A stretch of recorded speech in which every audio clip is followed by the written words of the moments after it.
Are you a movie fan, or was it the songs that particularly appealed to you?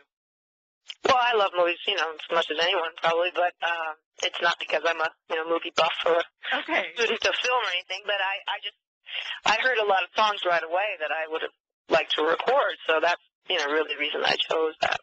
How hard was it to narrow it down to? Is it 11 tracks? Yeah, well, I chose about half the material. The other half was ideas suggested to me by my label and my producer, and I chose from their ideas. And just, I like a wide mix of stuff. So, I like the song from Midnight Cowboy, and I wanted to do a song of the Beatles because my son is such a big Beatles fan. I am too, obviously, but he's 10 now, and he's been a fan since he was 3, so I wanted to do one for him. And I also did the one from Shrek I did for him, and also because a friend of mine is the publisher of that song, so it's just different reasons that I chose that I did. Is it still fun to do for you, or is that why you did something like The Other Side of Me, something to show something different? Yeah, I've been doing it for a long time, and I've always, in the beginning, I did a much wider range, but over the last bunch of years, I guess because I had done some standards albums, originals, a lot of them, but standards type, and then I had done the Broadway album, and then I did the tribute to Judy Garland, and my band configuration had changed up to become really more of a standard type band with horns and everything, which I love, because I do love big band, I love swing, and doing standards, but after doing it for so many years, sort of in that mold too much, and it wasn't a big enough mix for me, and I was missing the guitars, and I was missing a little more adult contemporary, because frankly I like that. I have a voice that can do a lot of different styles, and I like country pop, so I really went left field with the country pop record. Okay. What do you think about the Barbara comparison? Do you still get it, or has that died down, the comparison you get to her voice? I still have people talk and use her name a lot in conjunction with me, but I think that's why the diversity has been good, and it's allowed me to be more my own person, and I think that my style has even evolved to be more like me because of doing that other material, which is good.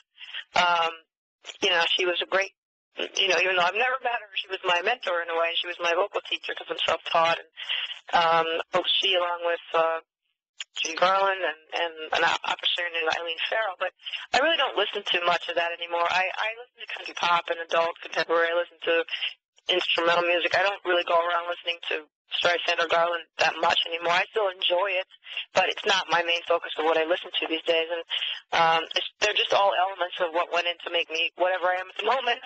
You are, referred to as a Broadway diva, and yet I've read that you always don't think of yourself as a diva. Is that something you bristle at when I bring up, or is it something that how do you? No, I don't bristle, but I also just don't feel that it's true. I mean, I've only done one Broadway show, and it made an impact. Obviously I made an impact with it, and that's why I'm labeled as that, which I don't mind at all. I certainly like Broadway, but I really only did the one show. Yeah. So, and as far as the diva thing, I mean, I've never seen myself that way. I'm a down-home country girl, jean-wearing, tractor-driving, horse riding, do my own, do-it-yourself kind of girl. So to me, a diva always implies, someone who's into clothing and the whole, being difficult and also being very dressed up, always made up, always dressed up, always wearing the right thing and having that sort of larger-than-life, persona. That's just not me. I'm down home, and people. It works for me, though. As much as some people want to have a diva, the whole thing really has worked for me. That's why my fans are loyal, and then to me, we have a good relationship. I'm not trying to be something I'm not. I'm just a singer. I don't think Barbara would. No. would refer to herself in that way. Do you hear a song that someone else does, or do you think of an old song and think, boy, I wish that was in my act?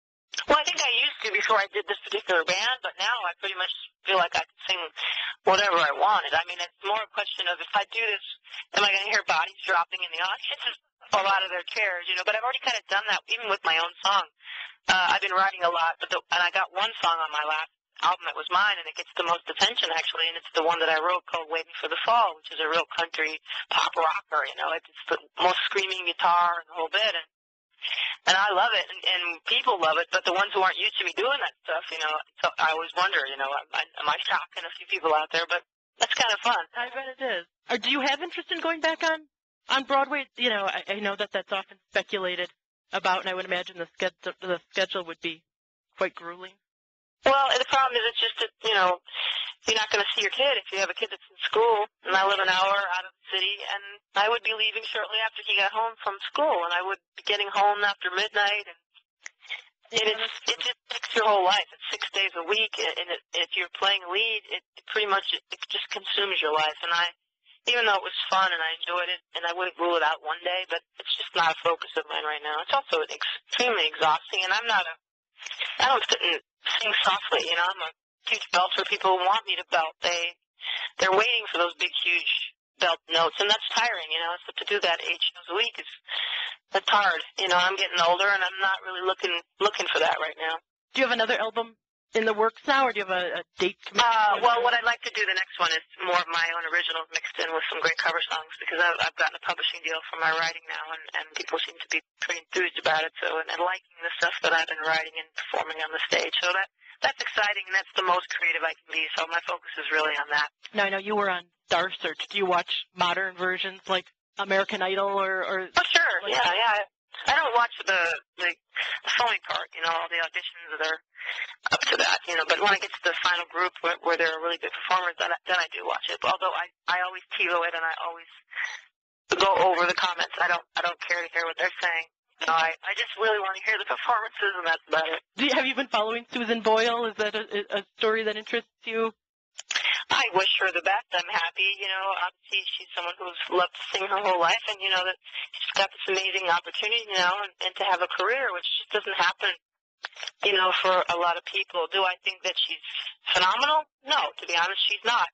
She at times comes off not even very professional to me, but she certainly has a lovely instrument, and she will grow, and whatever is going to happen for her is going to teach her how to do that, because she's never been in an arena where she really had to learn how to be a performer, a real performer, so that's either going to be something that she's able to do or not, and, only time will tell, but I think it's incredible, what exposure like that can do for you. What do you think about people who get that instant fame versus doing the time? Well, it can create problems. Obviously, it did for her. I whole bit with her almost having a nervous breakdown and all that. You got to worry about that. You got to worry about, too, the fact when you get that much attention, and then all of a sudden the reality sets in, and all of a sudden everyone that was tooting your horn is not there anymore.